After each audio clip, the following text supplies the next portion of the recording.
The email sat in my inbox for 3 days before I opened it. Subject line: Property Management Opportunity, Competitive Compensation. I almost deleted it as spam until I noticed the sender, William Blackwell, CEO of Blackwell Holdings.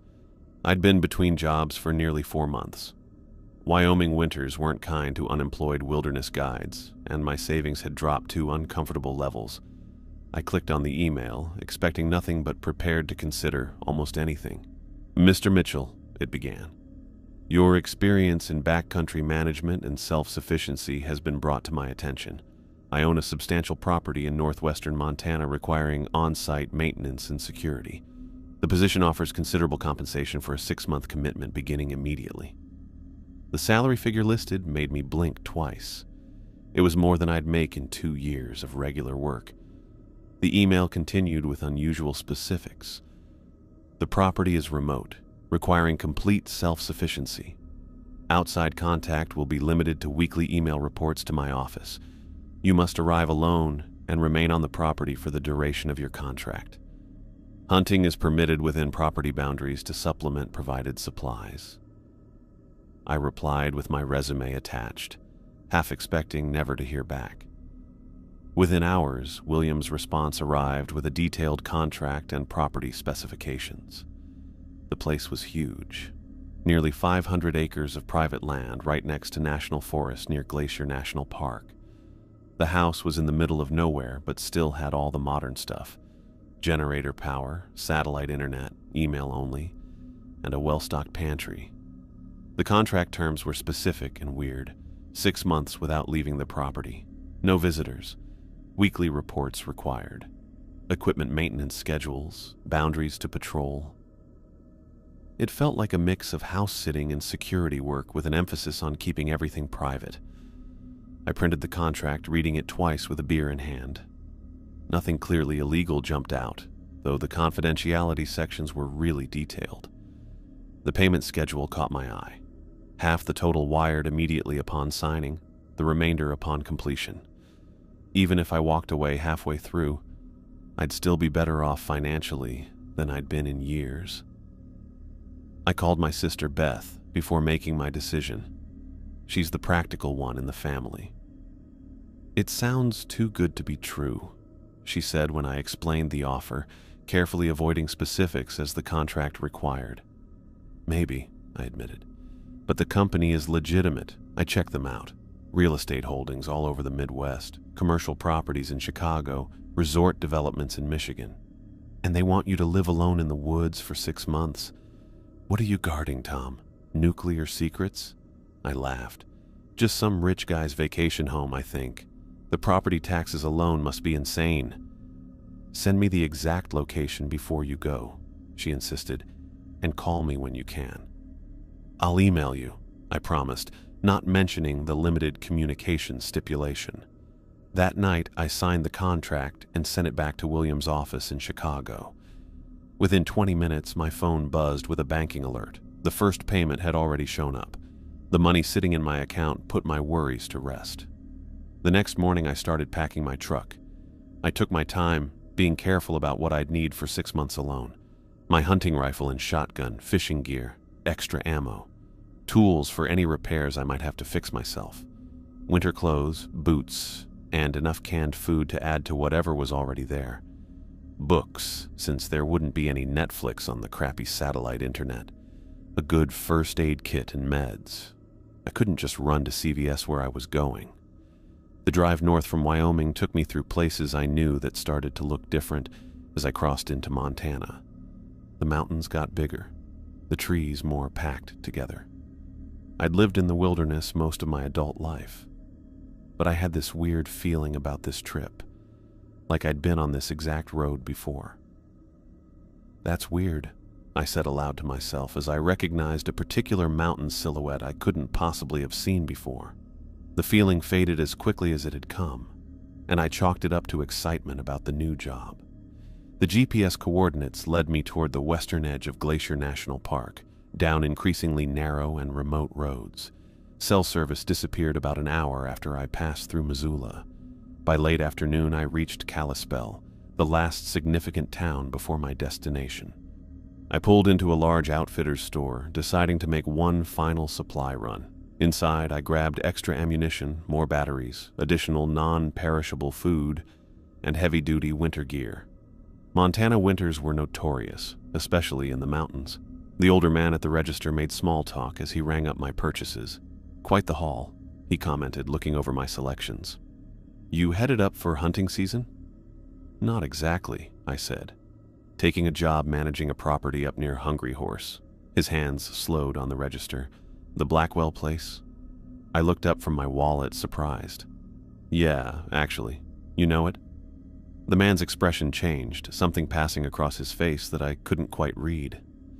He finished ringing up my items without meeting my eyes. "Been through a lot of caretakers, that property," he said finally, handing me my receipt. "What do you mean by that?" I asked. He shrugged, already turning to the next customer. "Just saying. People don't tend to stay long." I loaded the supplies into my already packed truck, ignoring what he said. Every small town had its gossip and stories. I checked my directions one last time and pulled back onto the road, driving toward the mountains as the afternoon went on. The roads got narrower and more twisted as I drove deeper into the Montana wilderness.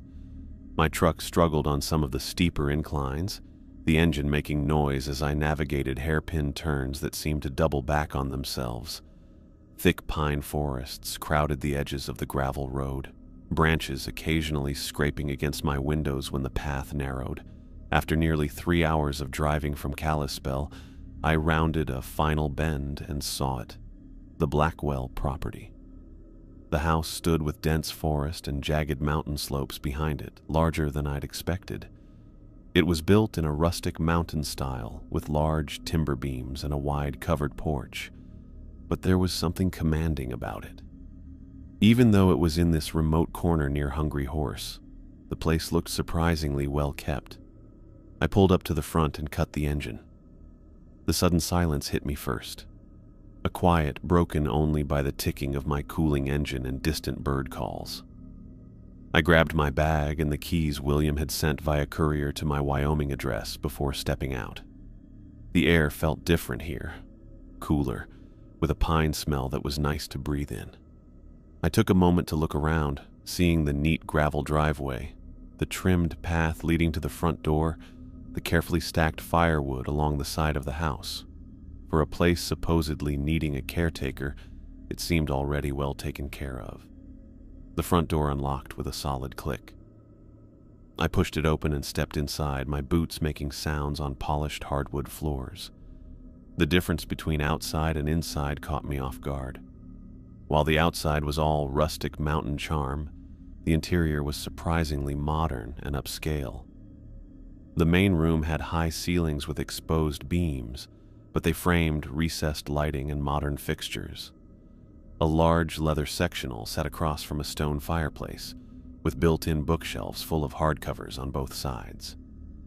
The kitchen opened to the main living area, with granite countertops, stainless steel appliances, and what looked like professional-grade cooking equipment. "Not exactly roughing it," I muttered to myself as I set my bag down. I walked around the first floor, seeing more fancy stuff, a wine fridge, a nice TV setup, though I remembered the contract said there was no satellite TV, and artwork that looked really expensive to me. In the kitchen, a thick binder was sitting on the center island with "Property Management" printed on its spine. Next to it was a sealed envelope with my name written in nice handwriting. I opened the envelope first, finding a short typed note. "Mr. Mitchell, welcome to the property. Everything you need to know is in the manual. Remember our agreement. Complete isolation, weekly reports, property boundaries maintained. The pantry and freezer are fully stocked. Hunting zones are marked on the provided maps. Your first report is due in 7 days. William Blackwell." The shortness of the note matched the all-business tone of our email exchanges. I put it aside and opened the binder. Inside was a well-organized manual. Daily maintenance schedules, seasonal tasks, emergency plans, maps of the property with boundaries marked in bold red lines, and detailed info about the house systems. The property was even larger than I'd realized. Nearly 500 acres of private land backed up against national forest. The maps showed several outbuildings, a lake to the north, and hunting zones marked in green. Red lines showed where the property ended, with specific notes about keeping up fences and boundary markers. After looking through the manual, I decided to unload my truck and check the utilities before it got dark. The generator was kept in a small outbuilding about 50 yards from the main house, a fancy model with automatic switching and enough power for the entire property. The fuel tanks were nearly full, and according to the maintenance log hanging nearby, had been fixed up just 2 weeks earlier. The water came from a well system with thorough filtration. Again, everything looked recently taken care of, with new filters and chemicals neatly lined up on shelves. I checked the satellite internet equipment set up on the roof, making sure the signal strength showed it was working. Back inside, I tried my cell phone. No service, as expected. I turned on the computer in the small office off the main living area. The system connected to the internet. But when I tried opening a browser, I got a message about limited connectivity. I could access email and nothing else, exactly as William had told me. I sent a quick email to my sister. Beth, made it to the property. It's more fancy than I expected. No cell service as predicted, and internet is email only, so this will be my only form of communication. Don't worry if you don't hear from me for a while. Everything's good here. Love you, Tom. I spent the next hour unpacking and organizing my supplies. The pantry and refrigerator were indeed well stocked, with enough food to last months. Canned goods, freezer-packed meats, dry staples, even wine and spirits. I added my own supplies to the mix, arranging my gear in what appeared to be a mudroom off the kitchen. As evening approached, I made a simple dinner and took it to the back deck overlooking the forest. The property sloped gently from the house before disappearing into thick trees.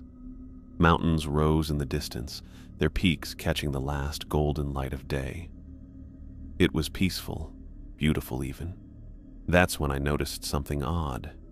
The forest, which had been filled with bird calls and the rustle of small animals, suddenly went quiet. The silence spread like a wave across the woods, moving from east to west. In the distance, a group of deer burst from the tree line, running full tilt across an open area before disappearing into the forest again. I stood up, peering into the darkening woods, trying to spot what might have spooked them. Nothing moved. No predators emerged. After several minutes of watching, I went back to my meal. But the silence lingered, unnatural and heavy. By the time I finished eating, darkness had fallen completely, and the forest had become an impenetrable wall of black beyond the reach of the deck lights. I went inside, securing the door behind me. I spent the evening going through the house more thoroughly, checking closets, examining the basement, which contained a workshop area and wine cellar, and reading more of the detailed manual. I couldn't shake a feeling of being watched, catching myself glancing repeatedly at the large windows that faced the woods. When I finally went to bed in the master bedroom upstairs, exhaustion from the long drive should have knocked me out immediately. Instead, I found myself staring at the ceiling, listening to the strange new sounds of the house. The hum of the refrigerator, the occasional creak of timber, the soft whir of the heating system. Just as I was drifting off, a sound cut through the night. Something between a howl and a human scream, distant but clear enough to snap me fully awake. I sat up, heart pounding, trying to identify what animal could make such a noise. In my years as a wilderness guide, I'd heard wolves, cougars, even the strange calls of elk during rut. But this was different. Higher pitched, almost agonized. The sound came again, closer this time, followed by silence. I got up and went to the window, peering out into the darkness. The property's exterior lights illuminated the immediate grounds, but beyond that was absolute darkness. I saw nothing moving, no glint of eyes in the woods. Sleep now seemed impossible. I retrieved my hunting rifle from the gun case I'd brought, checked that it was loaded, and placed it by the bed. Then I methodically checked every door and window in the house, confirming they were locked. The property manual had mentioned local wildlife, bears, mountain lions, wolves, but had given no special warnings beyond standard wilderness precautions. I eventually dozed off sometime after 3 a.m., my sleep restless and filled with half-formed dreams of running through endless woods. Morning light filtered through the bedroom windows, pulling me from uneasy sleep. The events of the night seemed less threatening in daylight. I made coffee and took it outside to walk the immediate grounds. That's when I saw them. Tracks in the soft mud near the tree line, maybe 50 yards from the house. I walked over, coffee forgotten in my hand as I crouched to examine them. They were unlike anything I'd ever seen, too large for any normal woodland animal, each print nearly 15 inches long. The shape was the most disturbing part.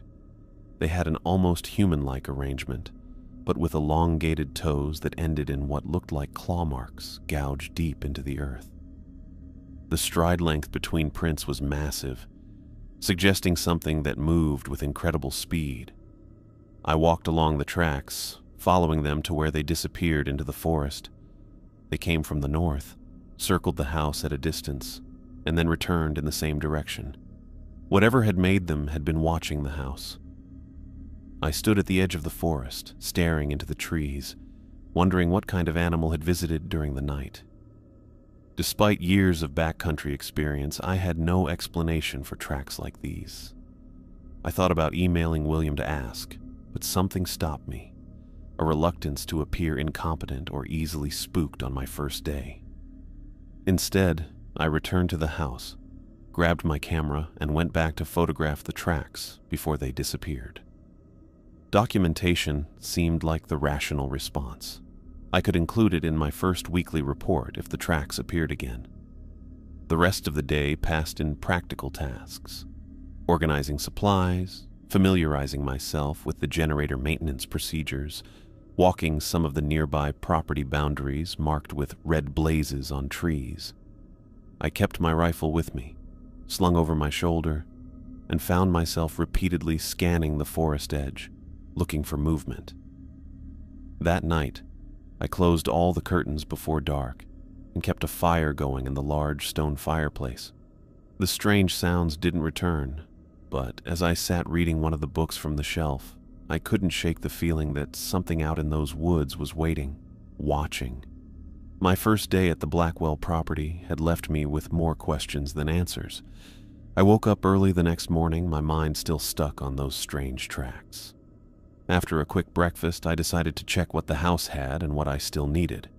The pantry was pretty well stocked, but I noticed a few practical items missing. Extra batteries for my flashlights, a better first aid kit than I'd brought, and some tools for taking care of the property's exterior. Going into town sounded good too. I felt nervous about spending another full day alone on the property after what I'd seen. Getting out for a few hours seemed smart. I found a local map in the office drawer that showed Coram as the nearest small town, about 20 miles from the property. I tucked my wallet into my back pocket, grabbed my keys, and headed out to my truck. The morning air was fresh and cool, the forest quiet but normal. Birds called from the trees, and I spotted a chipmunk running across the gravel driveway. The drive to town took me down the same winding roads I'd traveled to reach the property. In daylight, the route seemed less scary, the forest less gloomy. Still, I kept thinking about those tracks, so large and nothing like anything I'd seen before. Coram wasn't much more than a wide spot in the road, a small cluster of buildings surrounded by scattered houses. I spotted a general store with gas pumps out front, a post office, and what looked like a diner at the far end of the main street. A few pickup trucks and older cars sat parked along the roadside. I pulled into the general store parking lot and cut the engine. The building was a 2-story wooden structure with Sullivan's General Store painted in faded red letters across the front. A bell jingled as I pushed open the door, stepping into a shop that smelled of coffee, wood, and various household goods. A woman behind the counter looked up as I entered. She had auburn hair pulled back in a ponytail. When she saw me, she smiled like she knew me. "Thomas Mitchell, back already?" she called out cheerfully. I thought you usually came in on Thursdays." I stopped in my tracks, surprised. I had never been to this store before, and certainly hadn't told anyone my name. "I'm sorry, have we met?" I asked, approaching the counter. The woman's smile hesitated a little. "Very funny, Tom. You've been coming in every week for, well, it must be years now." She looked at my face with growing concern. "Are you feeling okay?" "I just arrived at the Blackwell property yesterday," I said carefully. "This is my first time in Karam." A few other customers in the store looked over at our conversation. An older man checking out fishing lures nodded at me. "Mitchell," he acknowledged. "Good to see you. Got any luck with those night fishing spots I told you about last month?" I felt a chill. I'd never seen this man before in my life. The woman behind the counter must be Emma Sullivan, going by the store name. She gave a little laugh that didn't seem real. "Tom, you're being weird. You've been the caretaker up at the Blackwell place for ages. You always buy the same things. Coffee, those specific batteries for your weather station, and beef jerky." Another customer, a middle-aged woman by the canned goods, nodded. "You helped my son when his car broke down last winter, Mr. Mitchell. Don't you remember?" I felt lightheaded, like the floor beneath me had suddenly tilted. These people were absolutely convinced they knew me. "I think there's been some misunderstanding," I said, trying to keep my voice steady. "I just took this job. I signed the contract with William Blackwell last week." Emma's face changed a bit. She looked worried or scared for a second. She looked at a wall calendar behind the counter. "Well," she said with forced brightness, "memory can play tricks on all of us. What can I help you with today?" I wanted to press the issue, but the other customers had gone back to their shopping, though I caught them looking at me. I didn't want to make a scene, so I quickly grabbed the supplies I needed: batteries, tools, a better first aid kit, and some other necessities. When I brought everything to the counter, Emma rang me up quickly, her earlier friendliness replaced with a cold politeness. "That'll be $43.27, she said, not quite meeting my eyes. I handed her my credit card. As she processed the payment, she leaned forward slightly and lowered her voice. "Be careful up there, Tom. The full moon's coming in a couple weeks." Before I could ask what she meant, she straightened up and handed me my receipt with a professional smile. "Have a good day now." I grabbed my bags and headed for the door, my thoughts all over the place. When I stepped outside, an old guy who'd been leaning against the store wall came up to me. He had on a worn-out trucker hat and a thick white mustache that stood out against his tan, wrinkled face. "Mitchell," he said gruffly. "Got a minute?" I hesitated, then nodded cautiously. "Robert Thompson," he said, not offering his hand. "You know who I am?" "No, sir, I don't," I replied honestly. He looked at me closely. "How's the situation up at the Blackwell place?" "What situation?" I asked. Robert took a step back, looking confused. "You really don't remember, do you?" He shook his head. "Sorry to bother you. Must have been mistaken." He turned and walked away before I could ask him anything else, leaving me standing there with my bags of supplies and a sick feeling in my stomach. I decided to stop at the diner before going back home. Maybe some food would help clear my head. The small restaurant was at the end of the main street, one of those roadside diners with chrome and big windows. Inside, the place was about half full. A few truckers were at the counter, while families and couples sat in some of the booths. I picked an empty booth near the back and sat down, putting my shopping bags next to me. A young blonde waitress came over with a pot of coffee and a mug, which she put in front of me without asking. "Hey, Tom," she said with an easy smile. "The usual today?" I stared at her name tag, Judy, trying to place her face and coming up empty. "What would my usual be?" I asked carefully. She laughed. "Very funny. Denver omelet, hash browns extra crispy, sourdough toast. Same as every Thursday for the past 5 years." Her smile dropped when she saw my expression.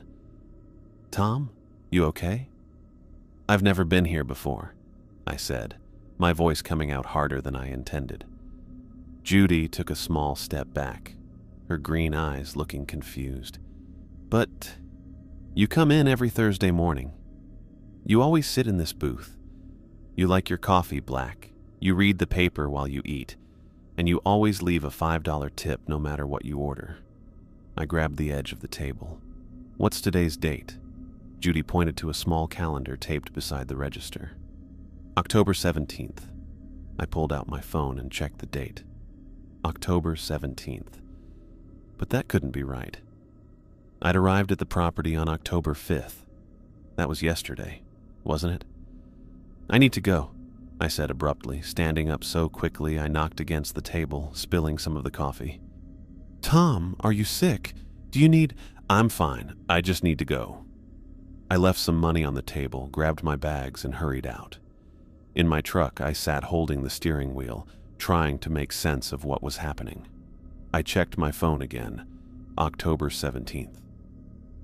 I scrolled through my call history and found my last call to my sister Beth on October 4th, the day before I arrived at the property. Had I lost almost 2 weeks of time? How was that possible? And how did these people know me when I'd never met them before? The drive back to the Blackwell property was a blur. My mind kept cycling through possibilities, each more worrying than the last. Maybe I was having some kind of breakdown. Maybe there was another Thomas Mitchell who had been here before me. Maybe something about the property was affecting my memory. When I pulled up to the house, everything looked exactly as I'd left it that morning. I brought my supplies inside and immediately went to the computer in the office. I checked my sent emails and found weekly reports to William Blackwell that I had no memory of writing. The first dated October 8th, the second October 15th. Both contained detailed accounts of maintenance I'd performed, wildlife I'd seen, and weather conditions. I scrolled through the emails, reading my own words that I couldn't remember writing, describing activities I couldn't remember doing. According to these reports, I'd fixed a section of the roof, cleared brush from the property boundaries, and tracked what I believed was a large elk through the north woods. I sat back in the chair, feeling a rush of panic. How could I lose days, nearly 2 weeks, without any memory of them?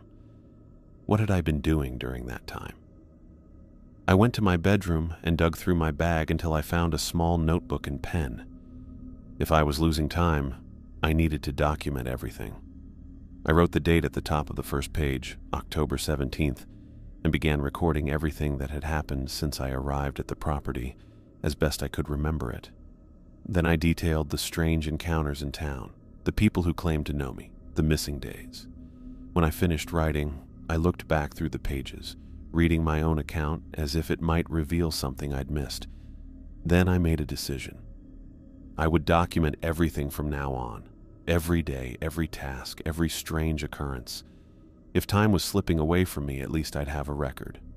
I tore out a blank page from the notebook and wrote in large letters, "Check the date, every morning and night. Write in this journal daily." I taped it to the bathroom mirror where I'd be sure to see it. Back in the living room, I unpacked my supplies and organized them carefully, focusing on the simple task to calm my racing thoughts. Outside, the afternoon light was fading. I found myself staring at the forest edge, wondering what might come out when it got dark. That night, I slept with my rifle closer to the bed than before. I spent the next 3 days writing down everything I did at the Blackwell property. My small notebook became my way to keep track of reality as I wrote down all my activities from sunrise to sunset. Each morning, I'd write the date at the top of a new page, then log what I did hour by hour, where I went, what I found, and what I thought about it all. Every morning, I'd check the property, looking at doors and windows for break-ins, searching the perimeter for those huge, weird tracks, and making sure the generator and water systems were working right. I took pictures with my digital camera and downloaded them to the computer each evening to prove what I'd been doing. In the afternoons, I'd explore the property boundaries more, always keeping the house in sight and making sure to get back before dark. I was super alert, but I still felt worried all the time. I checked my phone many times each day to confirm the date, wondering if more time would suddenly disappear. I couldn't stop thinking about those strange meetings in Koram. People who said they knew me, a life I supposedly lived but couldn't remember. The question kept coming back. Had I really lost those days? Or was something worse happening? On the 4th day after my trip to town, I decided I needed answers. The property manual, my email records, and what I'd seen myself weren't enough.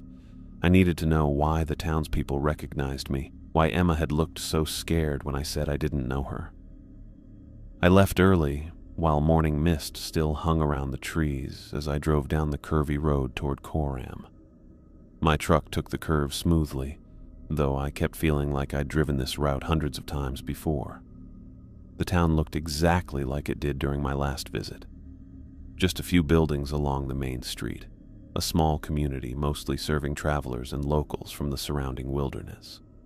I parked right in front of Sullivan's General Store, preparing myself for whatever weird conversation might happen.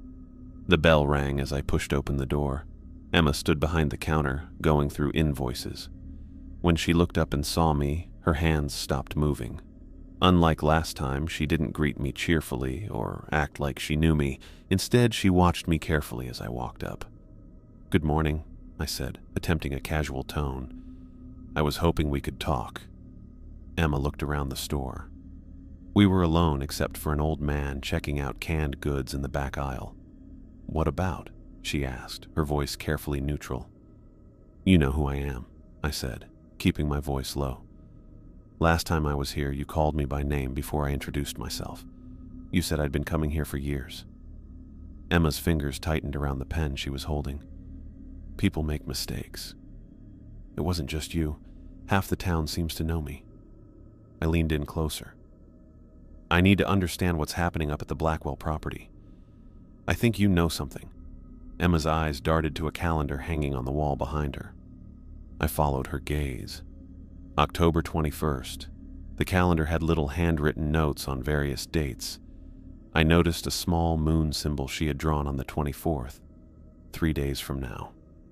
"Is that the full moon?" I asked. Emma looked genuinely afraid now. She lowered her voice to just above a whisper. "You need to leave before the moon," she said. "It's not too late this time." "This time? What does that mean?" Emma shook her head, looking toward the back of the store where the elderly customer was still browsing. "I shouldn't be talking to you about this." "Please," I said. "I think I'm losing time." I arrived at the property on October 5th. Then suddenly it was the 17th. I have no memory of those days in between. Something changed in Emma's expression. Pity, maybe, or giving up. The property does things to people. Changes them. Changes them how? Emma's hands were shaking now. She picked up a box from beneath the counter and began needlessly rearranging its contents. "I can't help you. I'm sorry." "Emma, no." Her voice was firm now, though still quiet. "Whatever is happening up there, I can't get involved. None of us can. You need to leave, Tom. Pack your things and drive away. Don't stop until you're across the state line." I tried looking through the property records on the computer there. There's nothing unusual, just maintenance logs and inventory lists. "You won't find answers in William's files." Emma's gaze drifted to the window toward the mountains visible in the distance.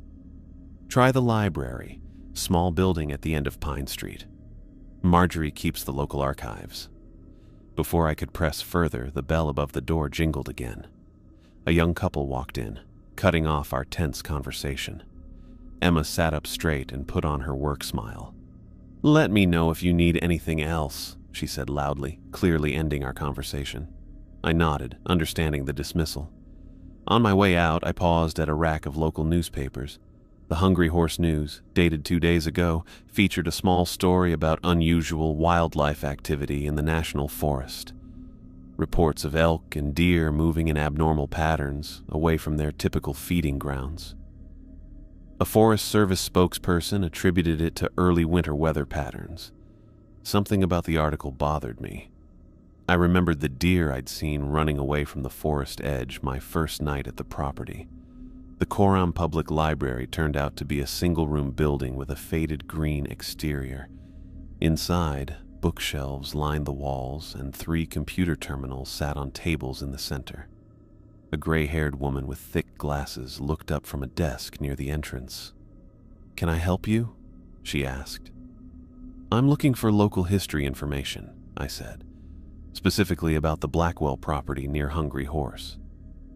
If she recognized me like the others had, she didn't show it. Instead, she nodded and pointed to a door at the back of the room. "Local archives are through there, newspapers going back to 1897, county records, that sort of thing. Sign the guest book before you go in, please." I scrawled my name in the leather-bound book she pushed toward me. Only 3 other names had been entered in the past month. The archive room smelled of old paper and dust. Metal filing cabinets lined one wall, while bound volumes of newspapers filled shelves on another. A microfiche reader sat on a desk in the corner, looking like it belonged in a museum rather than a functional library. I started with the newspaper archives, pulling bound volumes from the years William had mentioned in the property records. The first reference I found to the Blackwell property came from a 1903 edition of the Hungry Horse News. A small article mentioned the completion of a hunting lodge for Chicago businessman Harold Blackwell, William's great-grandfather according to the property manual. I continued searching, moving forward chronologically. In a 1910 edition, I found something that made my blood run cold. A small notice, tucked between advertisements for patent medicines and a farmer's market announcement. "Caretaker missing. Local authorities have abandoned the search for John Morrison, caretaker of the Blackwell hunting property, missing since October 26th. Morrison, 32, was last seen in Coram on October 20th purchasing supplies. Harold Blackwell has announced that his nephew, Samuel Porter, will assume caretaking duties." I quickly looked for more references, finding a similar pattern that kept showing up over and over. 1917. Samuel Porter, longtime caretaker of the Blackwell estate, reported missing after failing to show up for monthly supplies. New caretaker James Wilson has taken residence. 1924. James Wilson, caretaker of Blackwell property, thought to be dead after 7-year disappearance. Thomas Brooks, appointed new caretaker. The pattern kept going about every 7 years, with different wording but always the same ending. A caretaker goes missing. A new one takes their place. What got to me most was the timing. Almost all disappearances happened in late October. I pulled out my phone and started taking photos of the articles. When I got to the 1980s, I noticed something even creepier. The newspapers sometimes had photos of the new caretakers. They didn't look exactly alike, but there was a clear similarity. All men with similar builds, dark hair and light eyes. Men who, with the right clothes and haircut, could almost pass for me.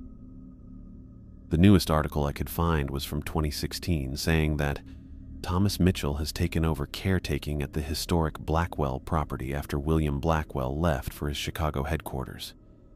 My hands shook as I stared at the grainy newspaper photo. The man called Thomas Mitchell looked exactly like me. I sat back in the chair, trying to make sense of what I was seeing. According to these records, I had been the caretaker since 2016, 7 years ago. But that couldn't be right. I had been working as a wilderness guide in Wyoming. I had records, clients who knew me, a sister who would definitely notice if I'd been living in Montana for 7 years. Unless... I pulled out my phone again, scrolling through my contacts. I found Beth's number and called it, even though I knew there was no cell service at the property. To my surprise, the call connected, ringing 3 times before going to voicemail. "Beth, it's Tom. I need you to call me as soon as you get this. It's important. I need to know exactly when we last saw each other in person."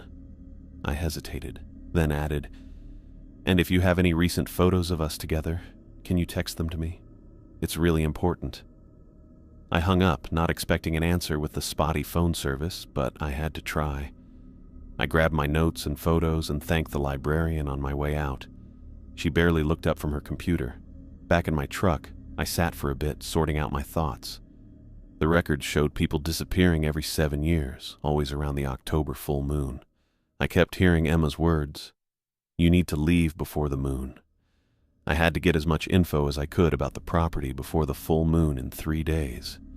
If something strange was really happening, I needed proof, not just to convince others, but to make sure I wasn't losing my mind. The drive back took longer than it should have. Twice I ended up taking wrong turns and had to double back, even though the route was simple. It was late afternoon by the time I pulled up to the house. I used the rest of the daylight to walk the property line with my camera, taking pictures of everything. About a half-mile from the house, I noticed something weird. Markings carved into a huge pine tree. The symbol looked like some kind of animal with antlers and long limbs. The carving was old and worn down, but clearly put there on purpose. As I kept walking the boundary, I found more trees with the same kinds of markings, all facing toward the house. I took pictures of each one and marked where they were on my property map. The symbols made a rough circle around the whole property. The sun was setting by the time I got back to the house. I quickly uploaded the photos to my computer and wrote an email to William with several pictures of the tree carvings attached. "Mr. Blackwell, I've discovered unusual markings on trees throughout the property boundaries. These appear to be deliberately carved symbols forming a circle around the house. I've also noticed unexplained time discrepancies since my arrival, and found references in local archives suggesting a pattern of caretaker disappearances every 7 years. Please advise immediately. Thomas Mitchell." I hit send, though I didn't expect an answer. None of my earlier messages had gotten responses, just short notes saying, "Got it," to my weekly reports. After a quick dinner, I put up motion-sensing wildlife cameras around the house. I'd brought them to take pictures of animals during my stay, but now they'd help me catch whatever was making those huge tracks. That night, I checked all the locks in the house before going to bed. Even though I was tired, I couldn't sleep. I just lay there, listening to the house and the woods. Around 2 a.m., I heard it, a soft scratching sound from the wall near my window. I grabbed my flashlight and rifle and quietly looked out without getting too close to the glass. The scratching kept going, moving slowly around the side of the house. I followed the sound from window to window, but couldn't see anything in the dark. The scratching suddenly stopped. The silence that followed felt worse than the noise. Then I heard something else. Footsteps on the gravel driveway, way too heavy for a person. I went to the front room with the lights off and carefully went to the window. Through a gap in the curtains, I could see the driveway lit up by the motion-sensing light. Nothing was moving on the gravel, but at the edge of the light, I saw something going into the darkness, a tall, super skinny shape disappearing into the trees. I waited almost an hour before I felt brave enough to check outside. With my rifle and a bright flashlight, I stepped onto the front porch and swept the light across the yard. The gravel showed clear footprints, the same huge ones I'd seen on my first day, but newer. They went all around the house before heading back to the forest. What really freaked me out were the marks on the siding, long, deep scratches in the wood, way too high for any normal animal to make on 4 legs. Whatever did this had to be at least 8 feet tall. I went back inside and pushed furniture against the doors. I spent the rest of the night in the living room with my rifle, watching the windows and listening for anything coming back. The cameras would catch anything that came near the house again, but that didn't make me feel any better as I waited for sunrise. When morning finally came, I checked the cameras. 3 had recorded something during the night. The first showed just an empty yard, probably triggered by wind. The second caught a deer running fast across the property, clearly running from something. The third made my heart stop. The picture was fuzzy and partly blocked by leaves, but I could still make it out. Something standing at the edge of the forest. It looked like a person, but wrong.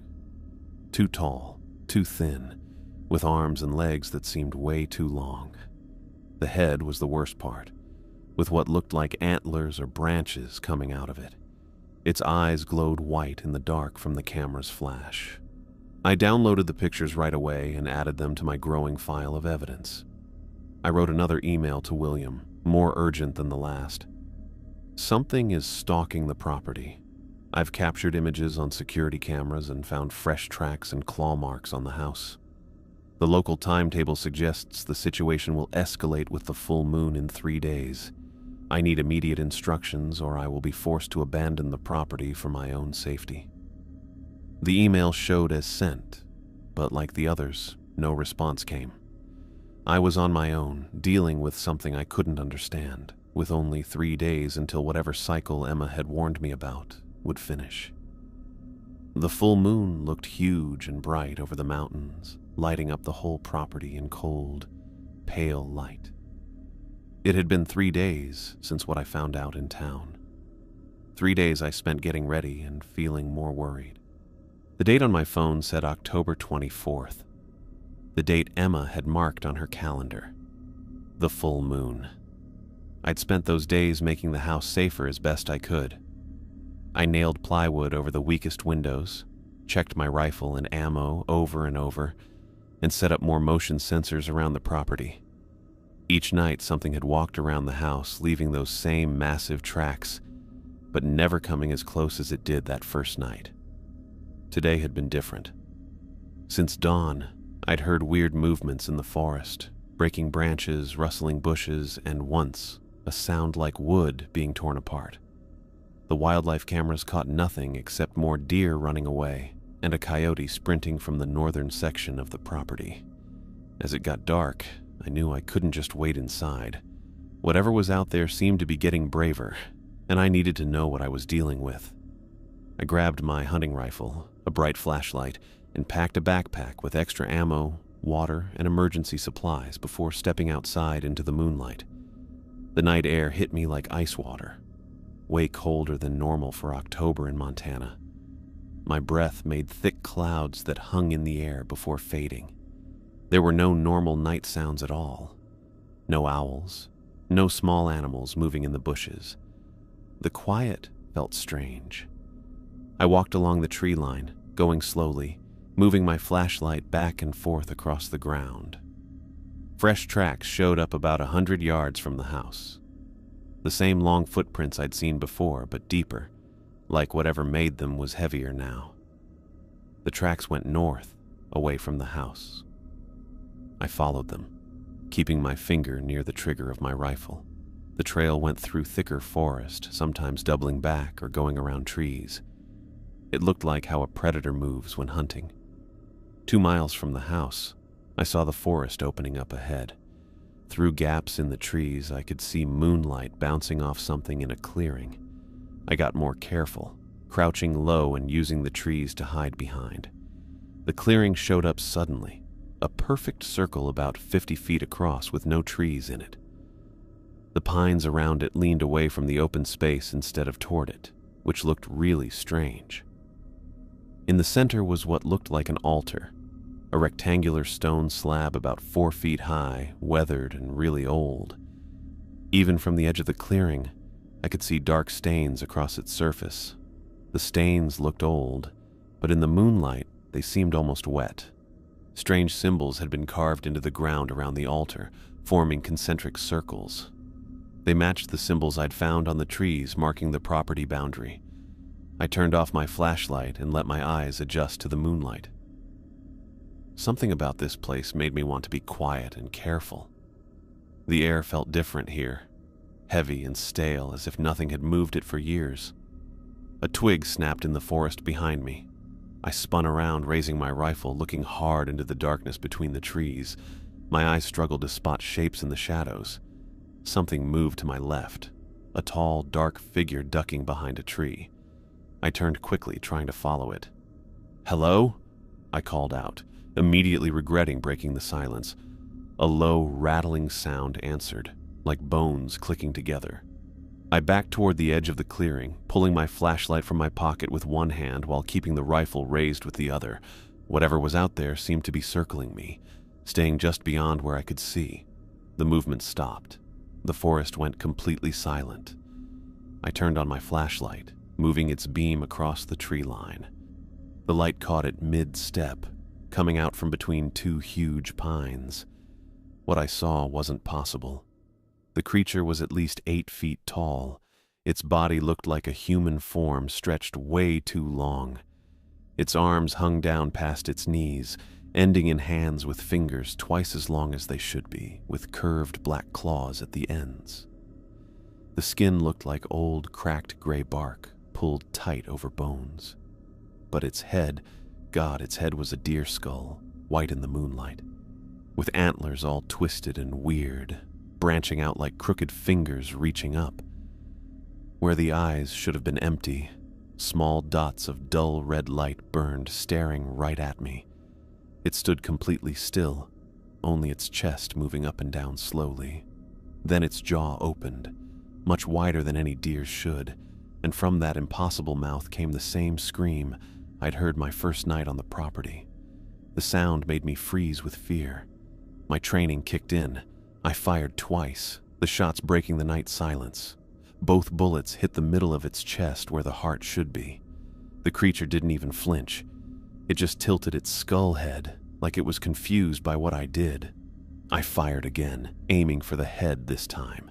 The bullet hit the skull, breaking off a piece of bone near the eye socket. The creature pulled back, not in pain but in anger. It charged. I ran. Branches hit my face as I crashed through the forest, heading back toward the house. I could hear it behind me, not running but moving with long, weird steps, breaking through the woods easily. It didn't sound tired or rushed, just following me without stopping. I looked back and saw it catching up, moving in a strange way that still let it move fast. The house came into view, its windows bright from the lights I'd left on. I sprinted across the open yard, trying to grab my keys. The creature stopped at the tree line. I got to the porch, shoved the key into the lock, and threw myself inside, slamming the door behind me.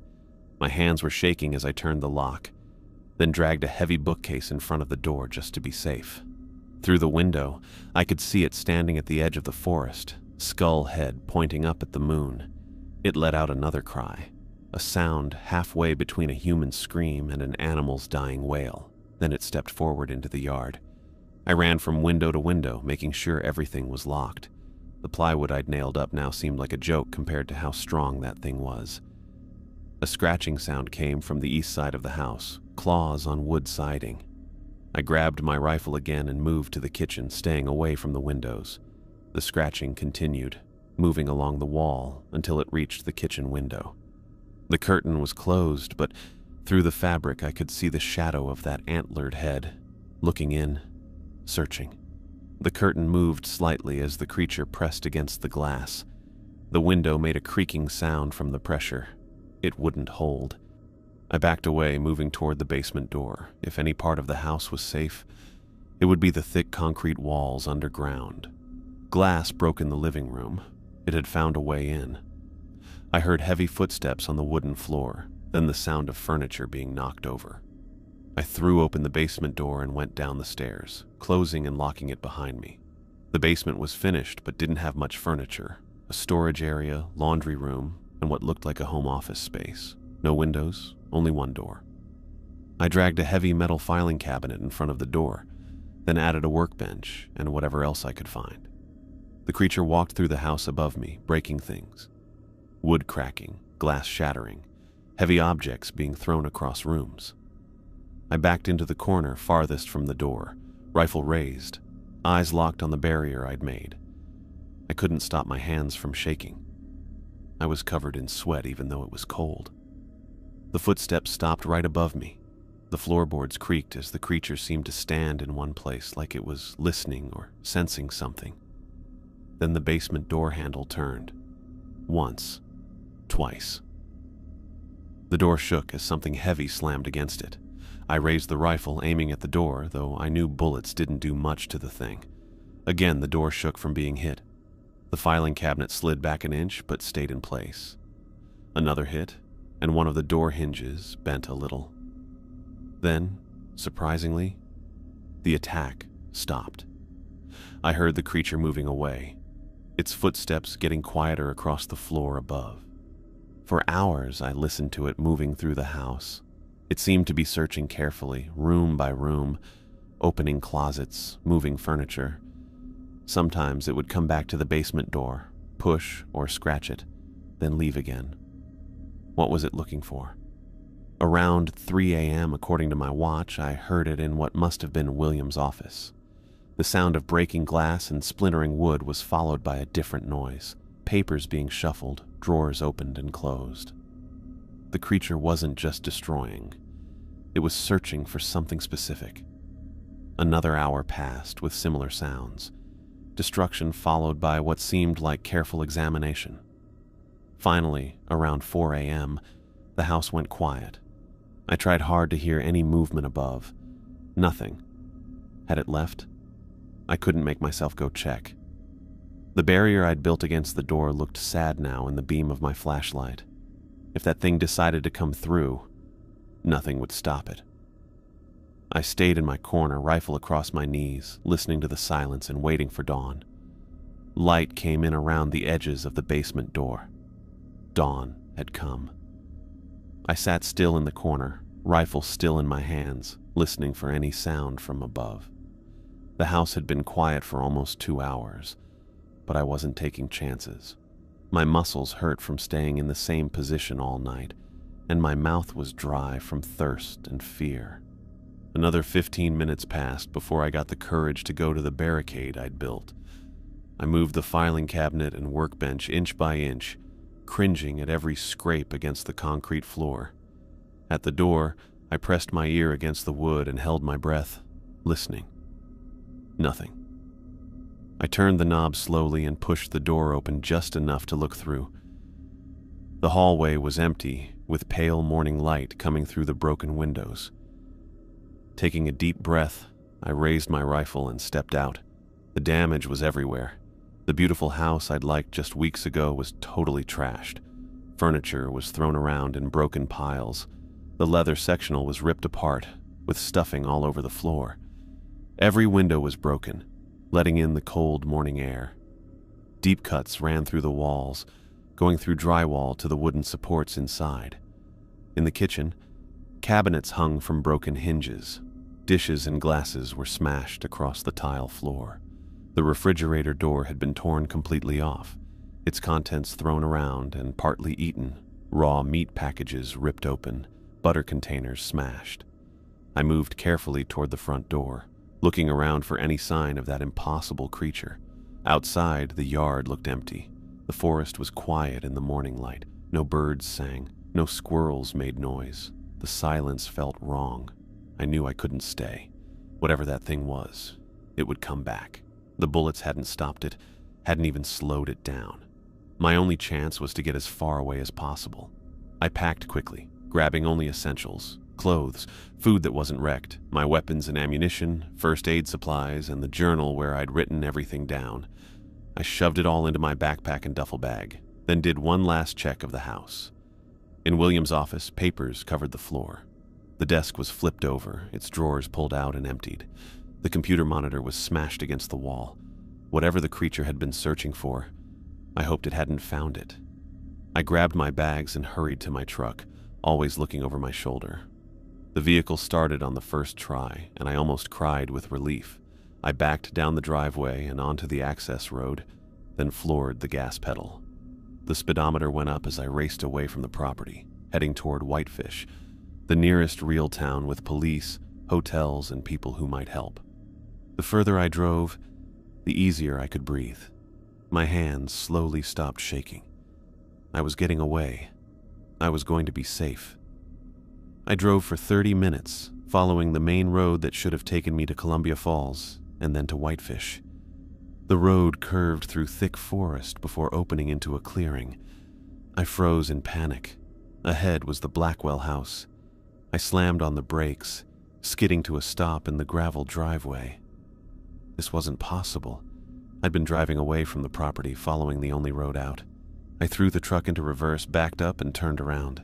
This time I checked the map on my phone, making sure I was heading west on Highway 2. I drove faster this time, watching the road carefully, noting landmarks. A fallen tree, a weird-looking rock, a small stream going under the road. After 45 minutes, I came to a bend in the road that seemed familiar. My stomach dropped as the trees opened up, showing the Blackwell house again. "No," I whispered, pounding the steering wheel. "No, no, no." I pulled over, trying to make sense of what was happening. My phone's GPS showed me 20 miles west of the property, yet here I was, staring at it again. I needed to be more methodical. I took out a pen and paper, drawing a rough map of the area. This time I'd go east toward Hungry Horse, carefully marking my route. I'd pay attention to every turn, every landmark. The truck rumbled to life again, and I started driving east. I made notes at each mile marker, each turn in the road. I drove for over an hour, the mountains of Glacier National Park rising in the distance. The road curved around a large hill, then went down into a valley. The Blackwell house stood at the end of the road. I felt a rush of panic. I slammed on the accelerator, the truck's engine roaring as I sped past the property. I'd take any road, any direction, north, south, it didn't matter. I just needed to get away. I drove recklessly fast down narrow forest roads, taking random turns, pushing the truck to its limits. The engine made awful noises as I climbed steep hills, tires slipping on loose gravel. I drove until the gas gauge dipped dangerously low, until sweat soaked my shirt and my knuckles turned white on the steering wheel. It didn't matter. Every road, every trail, every path through the wilderness eventually curved back toward the house. On my final desperate attempt, I took a narrow logging road I hadn't tried before, going southwest according to my compass. The truck bounced violently over the uneven terrain, the undercarriage scraping against rocks and fallen branches. Then I heard it, a loud bang followed by the truck jerking sideways. The steering wheel pulled hard to the right and a grinding noise came from beneath the hood. Steam poured out as the temperature gauge shot into the red zone. The truck rolled to a stop about half a mile from the property, visible through the trees ahead. I climbed out, kicked the front tire in frustration, then opened the hood.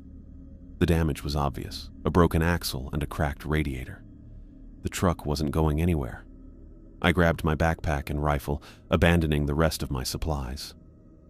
As I started the long walk back to the house, I noticed something I hadn't seen before. On a tree to my right, partially hidden by moss, was a carved symbol, the same symbol I'd seen at the stone altar in the clearing. I looked around more carefully.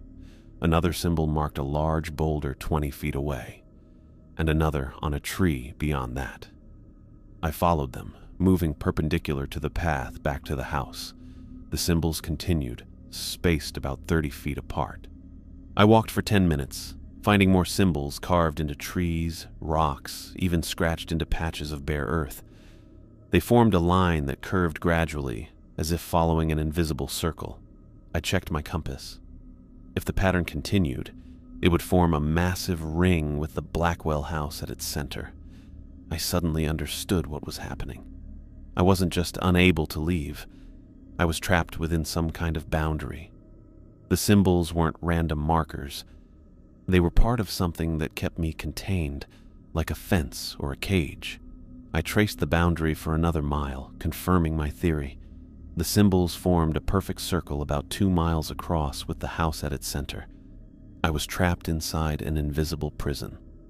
By the time I returned to the house, the sun was low in the sky and the temperature was dropping rapidly.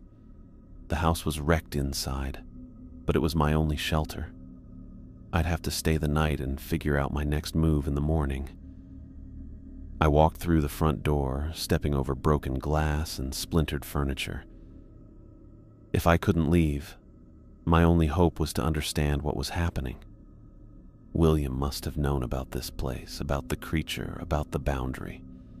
There had to be information somewhere that would explain everything. I started in the office, sorting through the scattered papers on the floor. Most were routine property documents. Tax records, utility bills, maintenance schedules. Nothing that explained the symbols or the creature. Behind the desk, a painting hung askew on the wall, a landscape showing the property from a distance, the house small against the backdrop of mountains. I straightened it, then noticed a slight bulge in the wallpaper behind it. Pulling the painting away, I found a small wall safe with a digital keypad. I tried the obvious combinations: William's birthday from the property records, the year the house was built, the address. None worked. I searched through the desk drawers, looking for anything that might suggest a code. In the bottom drawer, I found a small black notebook with faded leather binding. The notebook contained handwritten entries dating back decades, all in different handwriting but following the same format. Observations about the property, the surrounding forest, and periodic references to something called the Guardian. The most recent entries were dated 7 years ago, written in a sharp, angular hand. October 23rd, 2016. The boundary weakens. I can feel it pressing in, testing for weakness. The substitute is ready. The transition will occur tomorrow night under the full moon. And then, the final entry, October 24th, 2016. The Guardian approaches. The circle is unbroken. 7 years of peace has been secured. The code is the Day of Awakening. The Day of Awakening. I flipped back through the notebook, looking for references to that phrase. Nothing specific, but several entries mentioned awakening in conjunction with October 24th, the date of the full moon, the date I'd encountered the creature. I returned to the safe and tried 1024, October 24th. The safe beeped in rejection. I tried variations, 2410, 2410, 2016, none worked. Then I remembered the pattern in the newspaper articles I'd found in the library. The caretakers changed every 7 years, always in October. 7 years before 2016 would be 2009. 7 years before that, 2002. I tried each date in succession, working backward. At 1897, the year the house was built according to the property records, the safe clicked open. Inside lay a single manila envelope with my name written across it in neat handwriting. I took it to the kitchen table, brushed away broken glass, and sat down to read what William Blackwell had left for me. I opened the manila envelope with shaky hands, pulling out several folded pages of thick paper. The handwriting matched the signature on the welcome note, William Blackwell's fancy writing. But instead of answers, the letter had only more questions. Thomas, if you're reading this, you've discovered the safe. This is only the beginning. The truth is hidden where all great families keep their secrets, behind the walls, beneath the floors. The history of this place goes deeper than you know. Find it. That was it. No explanation about the creature, the property boundary, or why I couldn't leave. Just a cryptic hint about family secrets. I crushed the paper in anger, then smoothed it out again, looking at each word. The letter mentioned secrets, behind the walls, beneath the floors. William was pointing me towards something hidden in the house. Even with all the damage from the creature's rampage, I needed to search the whole building room by room. I started upstairs, working my way through each room, checking for loose floorboards, hollow walls, anything unusual. The bedrooms had nothing except more mess: broken mirrors, torn mattresses, smashed furniture. In what must have been William's personal bedroom, I found a desk with several drawers pulled out, but not completely empty. Inside the bottom drawer lay a small key with a fancy handle. I put it in my pocket and kept searching. The main floor living spaces had nothing interesting among all the mess. The kitchen's broken cabinets and smashed appliances had no hidden compartments. The dining room's wrecked china cabinet only had broken dishes. I went back to William's office, the room that seemed most torn apart by the creature. Something important had to be here. I checked every inch, tapping walls for hollow spots, checking floorboards, looking at the ceiling for any panels. The bookshelf against the far wall caught my eye. Unlike the others that had been knocked over, this one was still standing, though its contents were thrown around. I noticed marks on the floor in front of it, like it had been moved a lot. I pushed against the side of the bookcase and it swung outward easily, showing a doorway behind it. The door was heavy oak, with a small keyhole, that looked like it might fit the key I'd found. Taking a deep breath, I put in the key. It turned with a solid click, and the door swung inward without making a sound. Inside was a small room lined with filing cabinets and display cases. This had to be what William wanted me to find. The filing cabinets had property records going back to 1897, deeds, surveys, construction plans, and tax documents. One folder had old newspaper clippings about when it was built, Blackwell Lodge complete, industrialists' hunting retreat ready for winter season. The article talked about how William's great-grandfather, Thaddeus Blackwell, had built the house after buying 500 acres of Montana wilderness. Another cabinet had newer documents, expenses, maintenance records, and folders labeled with years: 1991, 1998, 1998, 2005, 2005, 2012, 2012, 2019. Each had detailed reports from previous caretakers, their handwriting matching the entries in the black notebook I'd found earlier. What freaked me out most were the photographs inside each folder. Each showed a man who looked a lot like me. Same build, similar features, even similar clothing styles. They were all listed as property caretakers, each working exactly 7 years before being replaced. One cabinet drawer had blueprints for the house, including changes made in 1923 that weren't in the original plans. According to these plans, the basement I'd hidden in wasn't the lowest level. A second basement existed, with a hidden entrance in the study. I left the hidden room and found what must have been the study, a smaller room off the main living area with built-in bookshelves and a desk. Unlike the rest of the house, this room barely had any damage from the creature's attack. It looked almost untouched. Following the modified blueprints, I checked the far wall where floor-to-ceiling bookshelves stood. The plans showed a hidden switch in the third shelf from the right. I pressed various books until one clicked and stayed pushed in. The entire section of shelving slid to the side, showing a narrow doorway with stairs going down into darkness. My flashlight beam cut through the dark as I made my way down the steep, narrow steps. The air got colder with each step, with a strange, clean smell mixed with something earthy.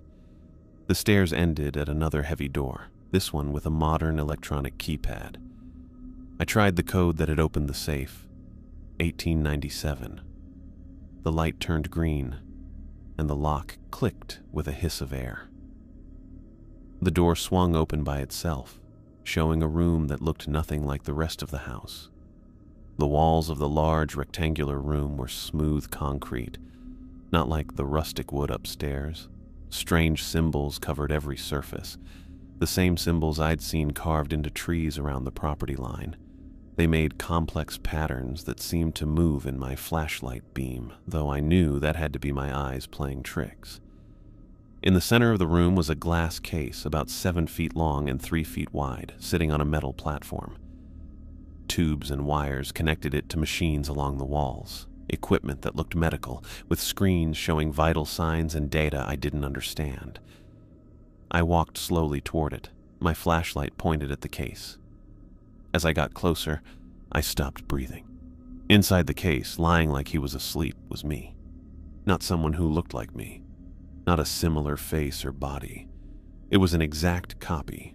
Same face. Same hair, same small scar on my chin from when I fell as a kid. He even had the same small mole on his neck that I'd had since birth. I backed away, bumping into a table behind me. A wooden box fell to the floor, spilling out my driver's license, my passport, credit cards with my name, and photos I had no memory of taking. Me at the Grand Canyon. Me at a wedding with people I didn't know.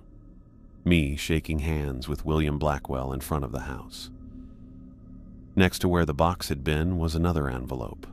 This one sealed with red wax, stamped with the Blackwell family crest. With shaking hands, I broke the seal and took out several handwritten pages. Thomas, by now you've seen what lies beneath the house, your replacement, your continuation. The Blackwell property isn't just land, it's a doorway. My great-grandfather didn't just build a hunting lodge here in 1897. He built a prison. This location sits at a weak point between dimensions, a place where something crossed over centuries ago, something native tribes called the Wendigo. The creature cannot be killed, only contained. The original boundary my great-grandfather created weakens every 7 years during the October full moon. Maintaining it requires a sacrifice, a caretaker whose essence feeds the boundary while they slowly transform. The house chooses its caretakers. It calls to those who resemble the previous ones, drawing them in with promises that match their desires. For you, it was financial security. For me, 7 years ago, it was isolation after a scandal threatened my company. We are all part of a chain, Thomas. Each caretaker eventually becomes the guardian, the creature you saw. When the transformation is complete, the replacement you see before you will awaken with all your memories, your identity, everything that makes you who you are. He will leave this place believing he is you, carrying on your life outside while you remain as the guardian of the boundary. I'm sorry, there's no escape. I tried everything during my 7 years, destroying the symbols, burning the house, even attempting to kill myself. Nothing worked. The boundary pulls you back. The house rebuilds itself. Wounds heal overnight. The transformation has already begun with your first night on the property. Destroying the replacement won't help you. It will only ensure that when you become the guardian, no one will take your place in the outside world. Your sister, your friends, they will only know that you disappeared. Accept what's coming, Thomas. I did, in the end. 7 years of service for an eternity of hunting in these woods isn't such a bad bargain when you consider the alternative. The thing inside you loose upon the world without the boundary to contain it. The choice, as it was for me, is yours. William. I read the letter 3 times, and each time made the horror more real. The double in the glass case wasn't just a copy, it was my replacement.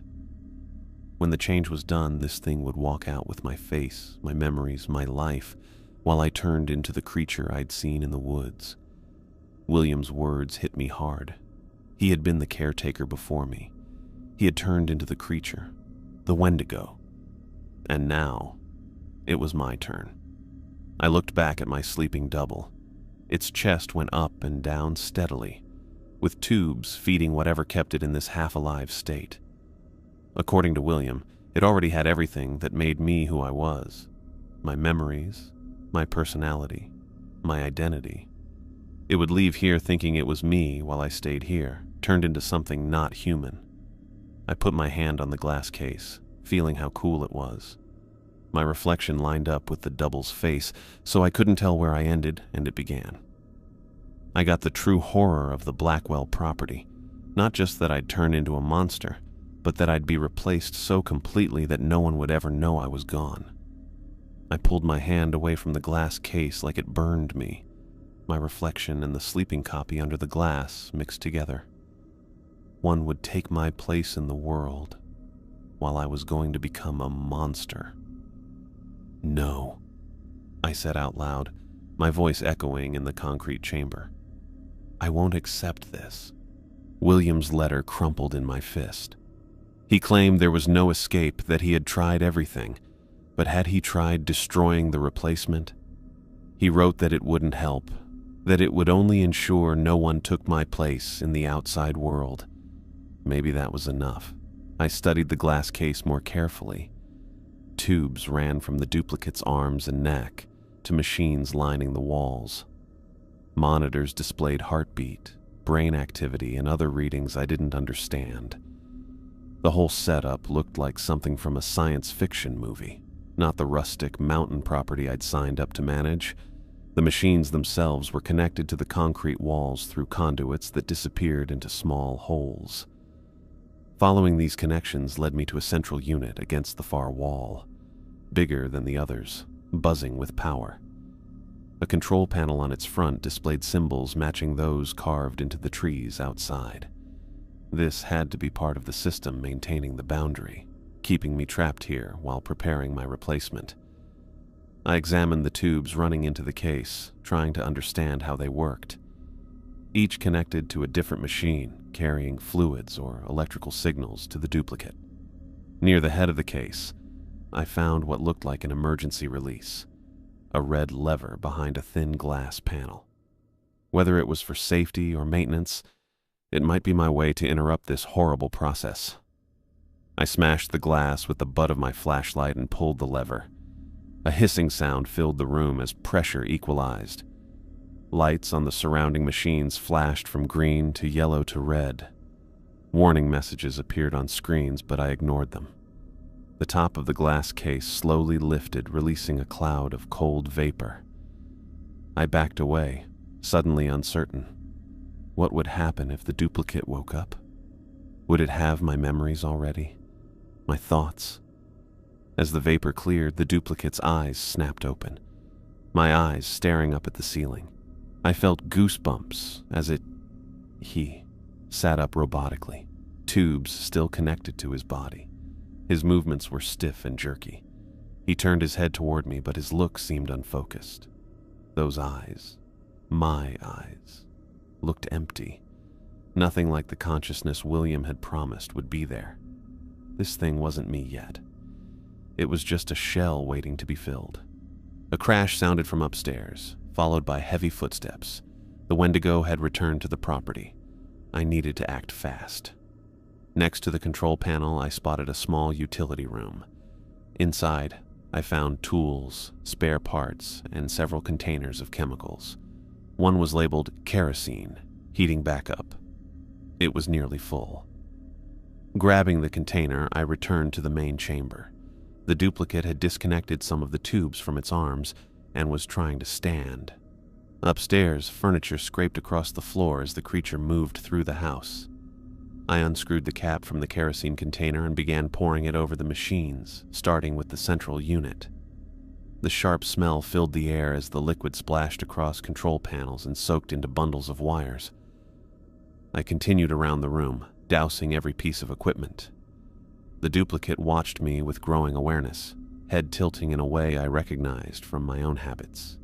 It opened its mouth as if to speak, but only managed a hollow rasp. "Sorry," I told it, feeling strangely guilty, "but neither of us belongs here."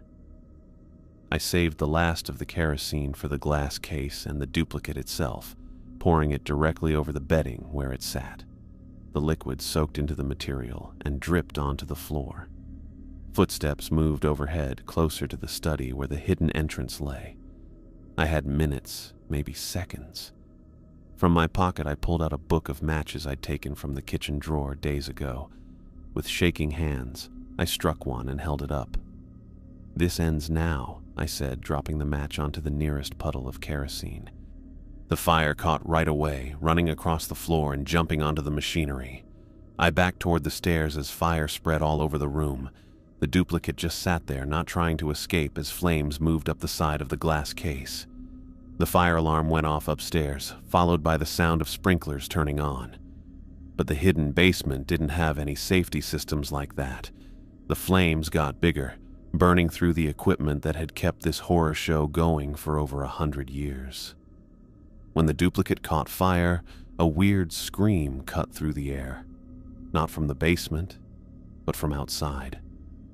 The sound got higher and higher until it seemed like nothing should be able to make a noise like that. I ran up the stairs, through the study, and into the main house. Water sprayed from the ceiling, already putting out the smaller fires from the Wendigo's earlier rampage. Through the broken front windows, I saw it. The creature, William, thrashing on the lawn. Its stretched out limbs bent in ways they shouldn't as it twisted in pain. The connection between the boundary magic, the duplicate, and the Wendigo was real. Destroying one affected the others. I grabbed my backpack from where I'd left it by the front door, making sure my journal and the most important evidence were inside. The basement fire would spread eventually, even with the sprinklers. I needed to get away while the creature couldn't move. Outside, I stayed far away from the twitching Wendigo, running toward my truck. The truck was still where I'd left it earlier, clearly damaged with its cracked radiator and broken axle. It shouldn't have been drivable. Yet, when I turned the key, the engine started up loud and strong. I didn't question this strange bit of luck. I threw the truck into reverse, backed up, then sped down the gravel driveway. In the rearview mirror, I saw smoke pouring from the house windows and the Wendigo still twisting on the lawn. The property boundary had made every road lead back to the house, no matter which direction I took. I tested it now, driving west on the main access road. The forest flew by on both sides, trees turning into a blur of green and brown. 10 minutes passed. 15. The house didn't reappear. I'd broken through. I smiled, but it quickly went away as a sharp pain shot through my right hand. I looked down and froze. My skin had turned gray and hard, like bark. Cracks showed up across my knuckles, slowly spreading up toward my wrist. I tried to move my fingers and felt another jolt of pain as the hardened skin resisted the movement. "No," I whispered. "No, no, no." The property boundary was broken, but the change had already started. William's letter didn't say which happened first, becoming the guardian or getting replaced. Maybe both things began at the same time. I'd killed the duplicate, but maybe I was too late. The scary thought hit me. I might have stopped my replacement from taking my life, but I couldn't stop myself from turning into the monster. My left hand hurt again, then the pain moved up both arms. My skin kept getting harder and cracking. The change William warned me about was taking over my whole body. I pushed down harder on the gas, making the truck's engine roar as I sped away from the Blackwell property. But I knew I couldn't escape what was happening to me. I gripped the steering wheel harder as another wave of pain shot through my arms. The truck hurtled down the winding mountain road away from the Blackwell property, engine whining as I pushed it well beyond any safe speed. My eyes darted between the road ahead and my hands, watching in horror as the gray, bark-like texture spread past my wrists and up my forearms. "It's happening too fast," I gasped. I tried flexing my fingers, but they wouldn't work right anymore. Instead, they stretched, growing longer with each jolt of pain. My nails got thicker and curved, turning a deep brown black as they grew into sharp points. One of these new claws poked through the rubber of the steering wheel, going in as easy as cutting through butter. The road blurred as tears filled my eyes, not from emotion, but from my face changing shape. I could feel my skin stretching tight across my cheekbones, pulling toward my hairline. My jaw hurt with a deep, grinding pain as the bones started changing shape. I reached for the rearview mirror with my half-changed hand, turning it to see my face. What looked back at me didn't look human anymore. My skin had the same gray-brown texture as my hands, pulled so tight that you could see the shape of my skull underneath. My eyes had changed too, the whites now yellowish, the irises growing until almost no white remained. Destroying the duplicate wasn't enough, I said through teeth that felt too large for my mouth. I broke the boundary, but not the curse. A horrible realization hit me. William's letter had been right. There was no escape. But he'd been wrong about one thing. Destroying my replacement hadn't trapped me on the property. It had set me free to go beyond it. I was becoming the Wendigo, but without the boundary to keep me in. My back jerked hard, making the truck swerve across the center line. I pulled the wheel back, trying to keep control as my spine stretched, my bones popping and grinding as they got longer. I couldn't go back to town like this. I couldn't let whatever I was becoming hurt innocent people. Even with the pain, I remembered something. Devil's Ridge, a steep cliff overlooking the valley about 5 miles from the Blackwell property. I'd seen it marked on the property maps with a warning note about the dangerous drop. That could be my way out, my last human act before I lost myself completely. I turned the truck onto a smaller road that went through thick forest toward the ridge. Just moving sent fresh pain shooting through my changing body. My knees now pushed awkwardly against the steering column as my legs grew longer. the bones cracking and reshaping with each minute that passed. As I drove, weird images flashed through my mind, memories that weren't mine. A man in 1940s clothes running through the Blackwell house, holding his changing hands to his chest. Another in the 1960s, looking at himself in a bathroom mirror as his face started to change. A woman in the 1970s, her fingers getting longer as she tried to dial a rotary phone. Each memory came with feelings, fear, anger, denial, acceptance. They're all real, I whispered through lips that barely worked. All of them. Every caretaker. The memories continued flooding in, merging with my own. I saw William as he once was, a younger man signing the same contract I had signed. I felt his growing horror as he realized what was happening to him, his desperate attempts to escape, and finally his acceptance as he became the guardian of the boundary. The road steepened as I approached Devil's Ridge. Through the trees ahead, I caught glimpses of open sky where the cliff dropped away. I pushed the gas pedal to the floor with a foot that barely fit in my shoe anymore. More memories burst into my consciousness. Hundreds of years of guardians, each beginning as a caretaker lured by promises that matched their desires. The property cycling through periods of abandonment and occupation, always finding someone new, always continuing the very old ritual started by Thaddeus Blackwell, and older memories too, from before there was a house, before there were boundaries, the original Wendigo's hunger, its endless wandering, the indigenous people who first trapped it on this spot of land. Thaddeus Blackwell hadn't created the prison. He'd merely modified one that already existed, using the creature's power for his own purposes. The trees opened up to reveal the cliff edge ahead, a sheer drop of several hundred feet to jagged rocks below. I aimed the truck straight for it, my misshapen foot heavy on the accelerator. "This ends now," I said through a mouth full of teeth too sharp and numerous to be human. The truck shot forward toward the edge. In the seconds before impact, I felt strangely calm. This was my final choice as Thomas Mitchell, to stop whatever I was becoming from hurting others.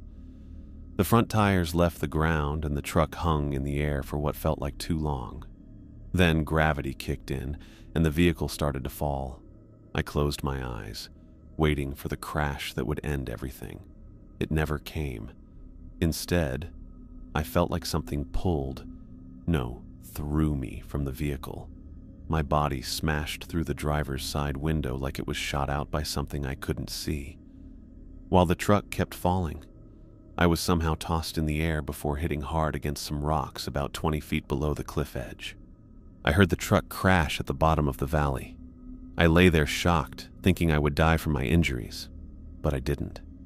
Instead, my body kept changing even faster now, bones fixing themselves while they got longer and changed shape.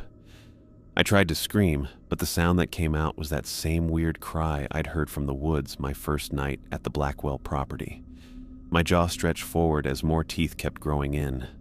My skull changing shape felt like it was ripping me apart. I watched in horror as my arms finished changing, growing almost twice as long, ending with hands that had long fingers and black claws at the tips. My clothes ripped as my body grew taller, skinnier, and my skin got hard like old wood. In my last moments of thinking like a human, I struggled to stand on legs that bent all wrong now.